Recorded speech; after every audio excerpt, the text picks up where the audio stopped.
Good morning, my Recovered on Purpose family. I love you so much. Happy Monday. And guys, today we are talking about rise and grind and going from snoozing to success. And I found some interesting stuff about sleep cycles, about where the snooze button actually came from, and about how these things are affecting our lives. Love you guys. We're going to talk about this. Enjoy the show and keep living Recovered on Purpose. The black represents the darkness from which we came. The white represents the light in which we now live. And the red represents the passion it takes to live Recovered on Purpose.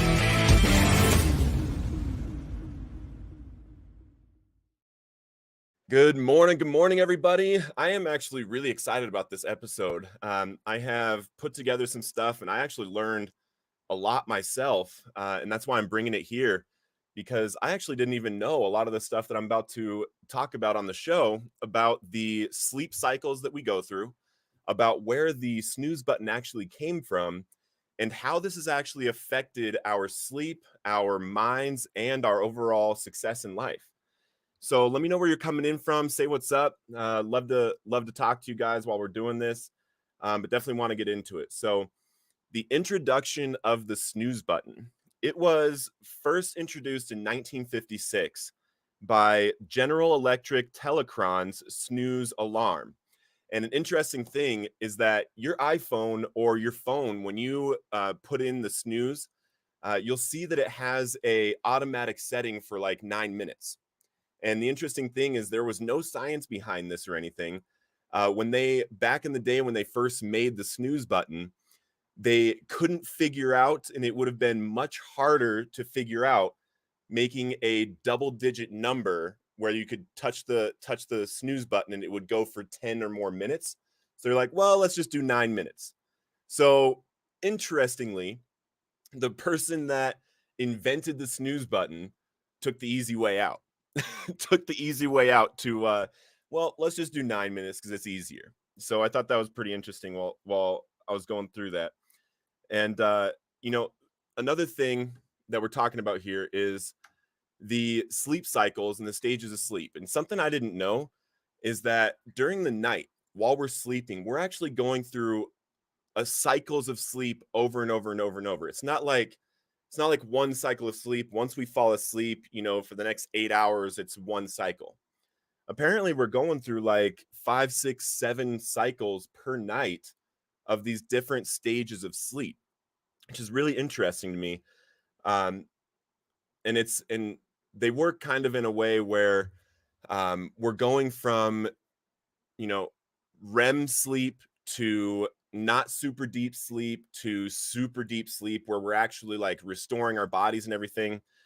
So the first one is N1, which is non-rapid eye movement, and this is important to understand right here because we are only there for like 5% of the time. So this is at the very beginning of a sleep cycle. It's 1 to 5 minutes long. It's not super deep. We're just right in this cycle, getting ready to go into a full sleep cycle.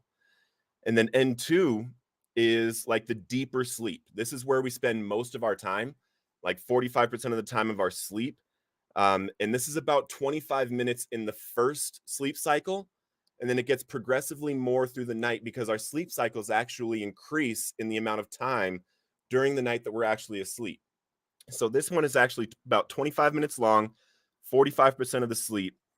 And this is where we are starting to get into the deeper sleep. This is where we're trying to start to get into that place where our body is actually restoring, right? So N3, and this is non-rapid eye movement. So this is NREM sleep. There's 3 stages of that.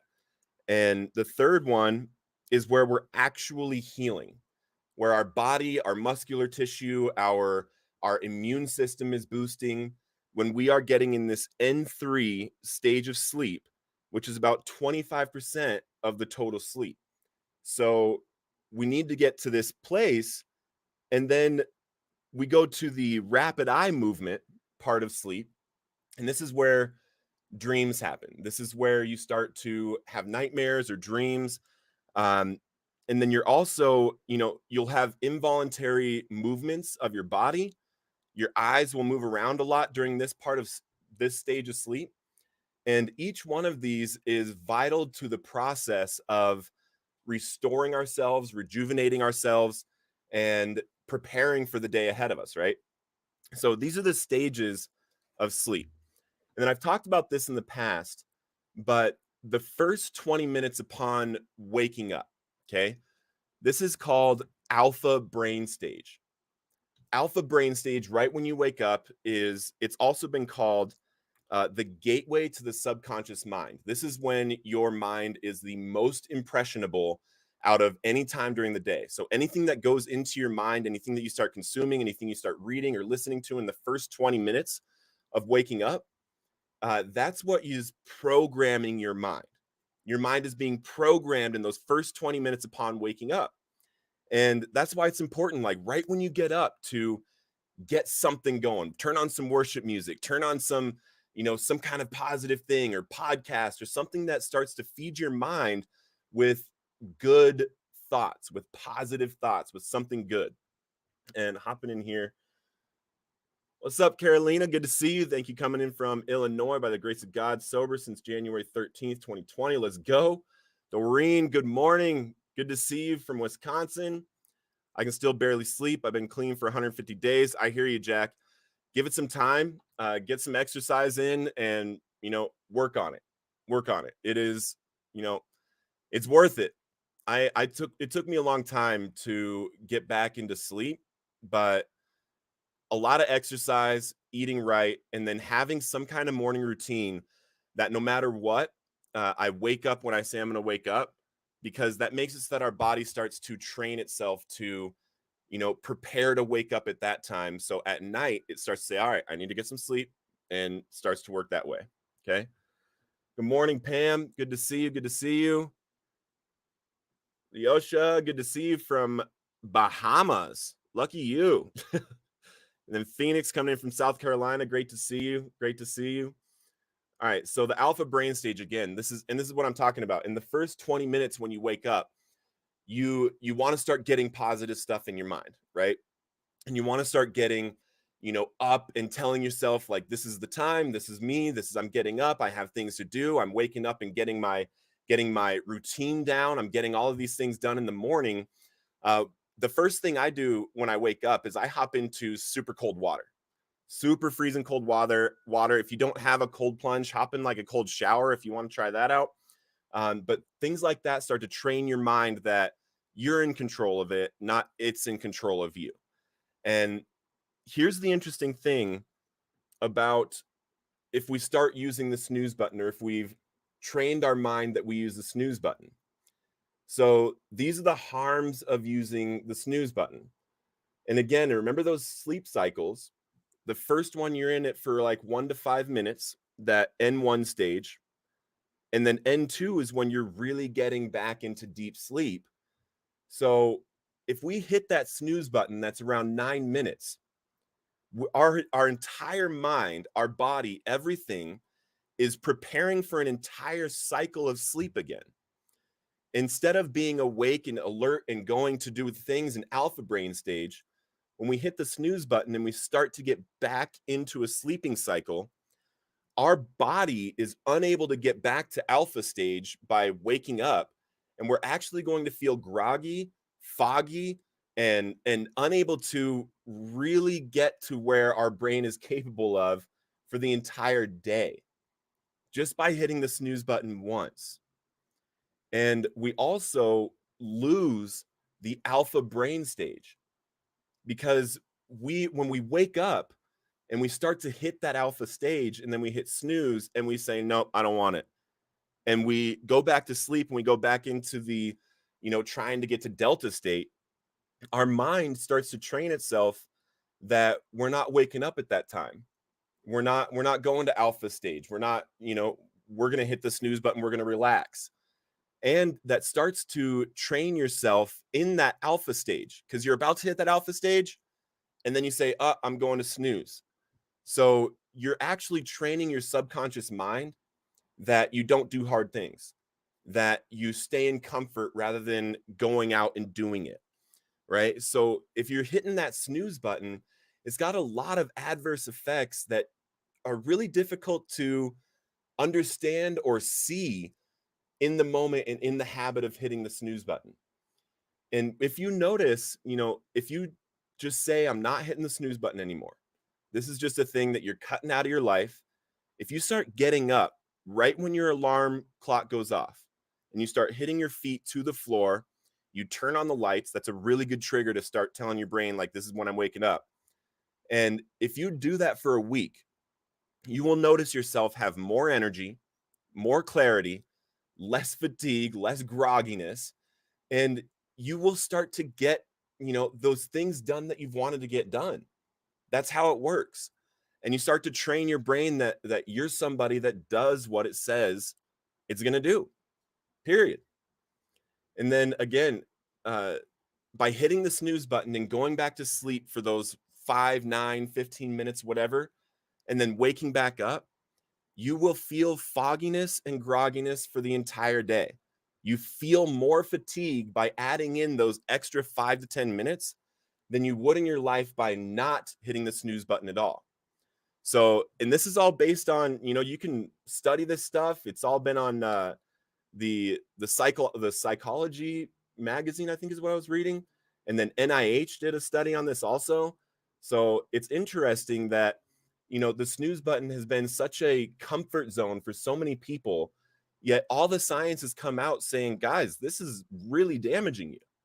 This is really damaging you to not wake up when you first become awake.